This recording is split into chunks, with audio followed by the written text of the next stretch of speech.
Assalamualaikum warahmatullahi wabarakatuh. Perkenalkan, nama saya Angel Pratiwi Bugatarigan, NIM 7203220002 dari kelas akuntansi A 2020 akan membawakan materi yang berjudul Konsep Dasar Manajemen Keuangan Daerah serta akan memberikan contoh kasus pelanggaran-pelanggaran yang berkaitan dengan materi yang saya bawakan saat ini.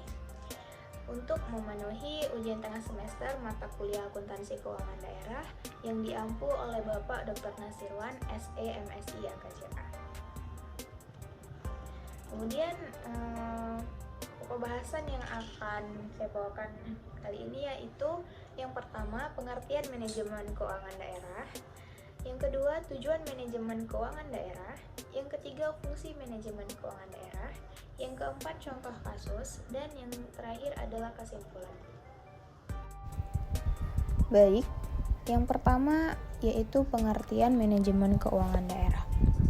Manajemen keuangan daerah merupakan bagian dari manajemen pemerintahan daerah selain manajemen kepegawaian dan manajemen teknis dari tiap-tiap instansi yang berhubungan dengan pelayanan publik atau biasa kita sebut dengan manajemen pelayanan publik dan manajemen administrasi pembangunan daerah. Pengertian keuangan daerah selalu melekat dengan pengertian APBD, yaitu suatu rencana keuangan tahunan daerah yang ditetapkan berdasarkan peraturan.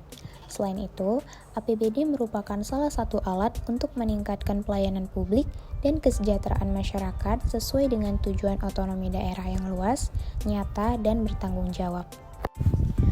Kemudian, tujuan manajemen keuangan daerah.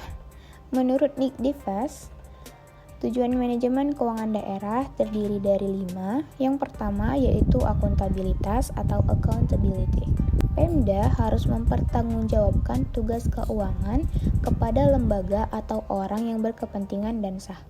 Lembaga atau orang yang dimaksud itu antara lain adalah pemerintah pusat, DPRD, kepala daerah, masyarakat, dan kelompok kepentingan lainnya. Kemudian yang kedua adalah untuk memenuhi kewajiban keuangan.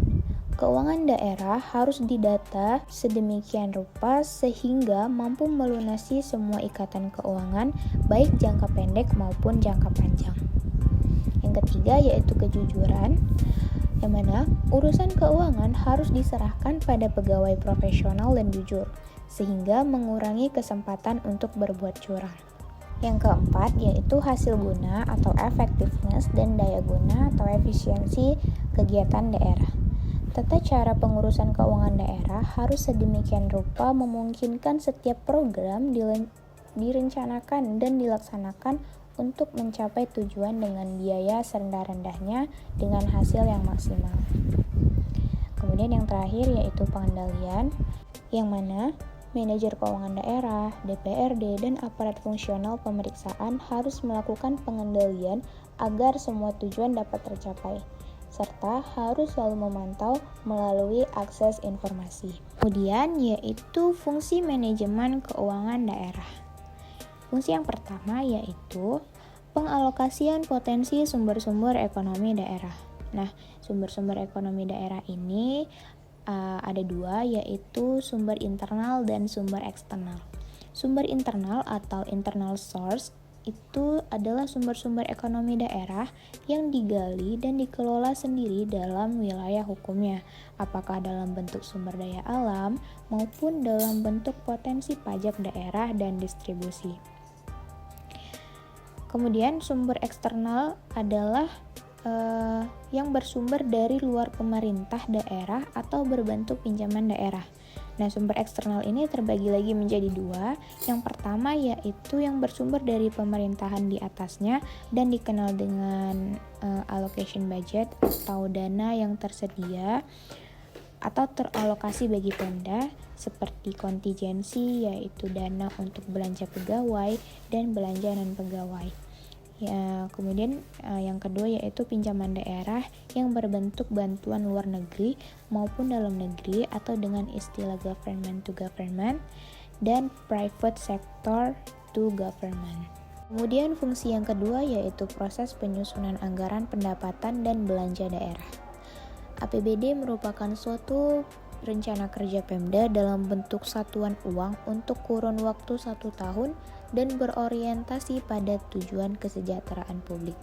Adapun struktur APBD melingkupi 3 kelompok utama, yaitu pendapatan, belanja, dan pembiayaan, di mana masing-masing dilengkapi dengan kode rekening. Fungsi manajemen keuangan daerah yang ketiga yaitu sebagai tolak ukur kinerja dan standarisasi.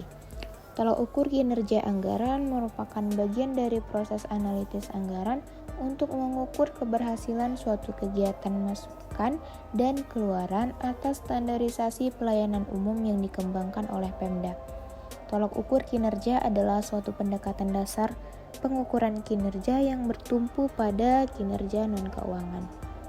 Kemudian yang keempat adalah pelaksanaan anggaran yang sesuai dengan prinsip-prinsip akuntansi. Tahapan pelaksanaan kegiatan APBD dilengkapi dengan dokumen pembukuan dan proses pencatatan yang dikenal dengan istilah sistem akuntansi keuangan daerah. Pelaksanaan pembukuan selama ini dikenal dengan proses pembukuan tunggal, di mana pencatatan pembukuan dilaksanakan melalui catatan pengeluaran sesuai dengan pagu anggaran dan kebutuhan yang telah direncanakan. Fungsi pertanggungjawaban keuangan kepala daerah yang kelima yaitu pertanggungjawaban sebagai bagian dari aspek manajerial atau dikenal dengan istilah responsibility. Pertanggungjawaban vertikal adalah adanya authority atau pelimpahan wewenang dari atasan kepada bawahan yang selalu disertai responsibility, sedangkan pertanggungjawaban horizontal menitikberatkan pertanggungjawaban kepada masyarakatnya atau publik. Kemudian yang terakhir adalah sebagai pengendalian dan pengawasan keuangan daerah. Ada 3 jenis pengendalian organisasi atau organizational control.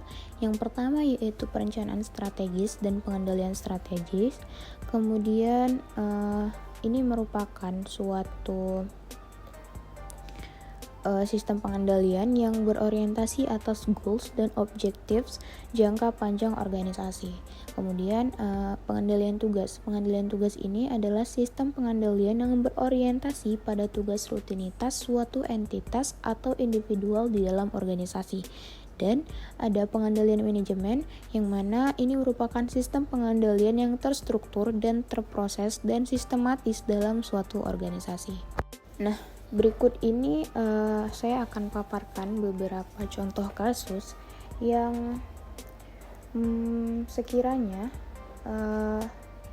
melanggar dari apa yang telah atau sesuatu yang berlawanan dengan teori-teori yang saya sampaikan sebelumnya.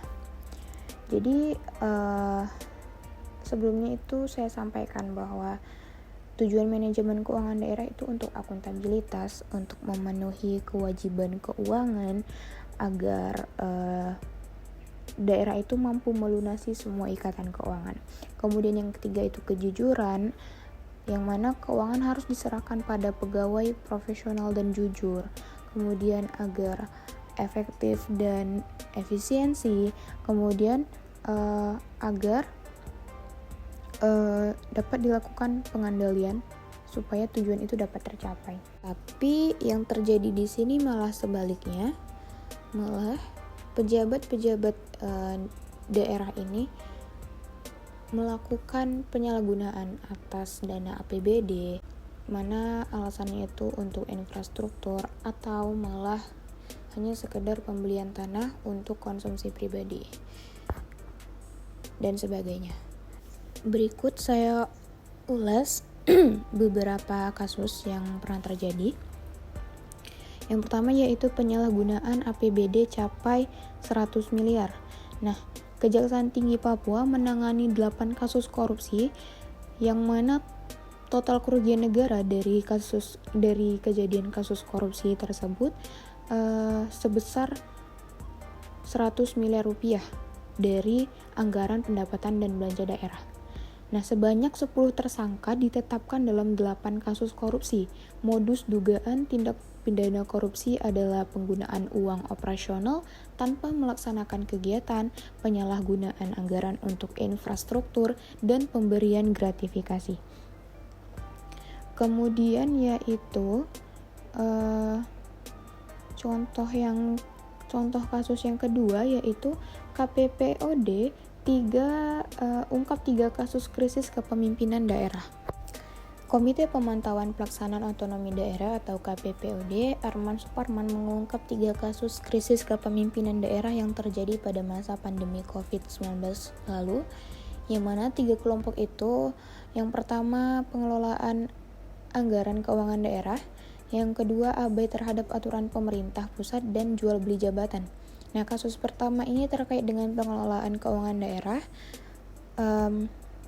Direktur Eksekutif KPPOD mencontohkan pembelian mobil dinas gubernur dan wakil gubernur Sumatera Barat, kemudian isu pembangunan rumah dinas untuk ketua DPRD Sumbar. Nah, kasus-kasus tersebut menggunakan anggaran keuangan daerah yang jumlahnya sangat fantastis. Misalnya pembangunan rumah saja, pembangunan rumah dinas Bupati PPU yang mencapai 34 miliar. Berikutnya, honorarium pemakaman untuk Bupati Jember sebesar Rp100.000 per jenazah. Kemudian kasus kedua yang terjadi adalah tindakan atau aktivitas yang dilakukan oleh sejumlah kepala daerah atau politisi daerah yang menimbulkan kerumunan. Salah satunya yang dilakukan Gubernur NTT dan sejumlah kepala daerah di NTT. Yang ketiga, kasus jual beli jabatan yang dilakukan Bupati Probolinggo bersama suaminya, yang mana kasus ini memicu keprihatinan masyarakat meski persoalan ini merupakan kasus klasik yang sudah menjadi makanan sehari-hari selama penerapan 20 tahun otonomi daerah.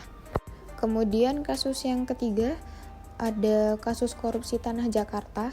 Kepala BPKD DKI dicecar pengelolaan keuangan APBD. Nah, tim penyidik Komisi Pemberantasan Korupsi memeriksa Kepala Badan Pengelola Keuangan Daerah DKI Jakarta Edi Sumantri pada Rabu 4 Agustus 2021 lalu. Edi diperiksa dalam kasus dugaan korupsi pengadaan tanah di Munjul, Pondok Rangon, Jakarta Timur. Bersama Edi, tim penyidik KPK juga turut memeriksa Kepala Bidang Pembinaan Pembiayaan BPKD DKI Jakarta, Asep Erwin Juanda, dan pejabat BPKD DKI Jakarta, Faisal Syarifudin, serta pegawai BUMD DKI Jakarta, Faruk. Mereka yang diperiksa sebagai saksi untuk tersangka Rudi Hartono Iskandar ini dicecar soal pengelolaan keuangan yang bersumber dari anggaran pendapatan belanja daerah DKI Jakarta. Kemudian kasus yang terakhir adalah diduga jadi otak korupsi 1,6 miliar, Kadishub Batam ditahan Kejaksaan. Anggaran pendapatan dan belanja daerah Kota Batam tahun 2021, Kejaksaan Negeri Batam menahan Kepala Dinas Perhubungan Kota Batam Rustam Effendi terkait kasus dugaan tindak pidana korupsi pengurusan rekomendasi penetapan jenis dan sifat kendaraan bermotor pada tahun 2018 hingga 2020 silam. Rustam Effendi diduga melakukan tindak pidana korupsi bersama tersangka Haryanto yang telah ditahan sebelumnya. Dia diduga menjadi otak pelaku pemerasan untuk melakukan pungutan liar terhadap penerbitan SPJK yang merupakan syarat terbitnya KIR atau pengujian kendaraan bermotor, di mana subjek pungutan liar adalah dealer mobil se-Kota Batam secara manual. Kasus korupsi di Sub Batam mencapai 1,6 miliar. Oke, baik. Jadi kasus-kasus ini hanya sebagian kecil dari banyaknya kasus korupsi yang terjadi di daerah-daerah ya. Jadi sebenarnya masih ada banyak kasus yang terjadi yang mungkin memang belum saya sampaikan atau bahkan sampai saat ini belum ketahuan dan belum ditindak lanjuti. Jadi kesimpulan yang bisa saya ambil pada hari ini adalah manajemen keuangan adalah manajemen terhadap fungsi-fungsi keuangan yang berhubungan dengan pelayanan publik. Pengelolaan keuangan daerah adalah keseluruhan kegiatan yang meliputi perencanaan, penganggaran, pelaksanaan, penatausahaan, pelaporan, pertanggungjawaban, dan pengawasan keuangan daerah. Jadi di sini kita tahu bahwa tujuan manajemen keuangan daerah tidak tercapai sebagaimana mestinya. Pejabat pemerintah daerah masih banyak yang menyalahgunakan dana APBD meskipun sudah jelas regulasi yang mengatur tentang tindak pidana korupsi. Jadi saking seringnya hal ini dilakukan, maka dilakukannya di dalam lingkup pemerintahan daerah ini. Jadi sebuah kasus korupsi ini atau mereka yang melakukan korupsi ini menganggap korupsi adalah sesuatu yang lumrah. Korupsi ini sudah mendarah daging dari pemerintahan sebelumnya. Jadi harapannya kita atau saya termasuk generasi bangsa ini, harapannya bisa menghentikan siklus yang buruk ini bersama generasi-generasi saya yang lain agar korupsi ini dapat dihentikan dan dihilangkan dari negara Indonesia ini. Sekian dari saya mohon maaf jika ada kesalahan kata dan pengucapan, lebih dan kurang. Saya juga mohon maaf. Terima kasih atas bimbingannya kepada Bapak dosen.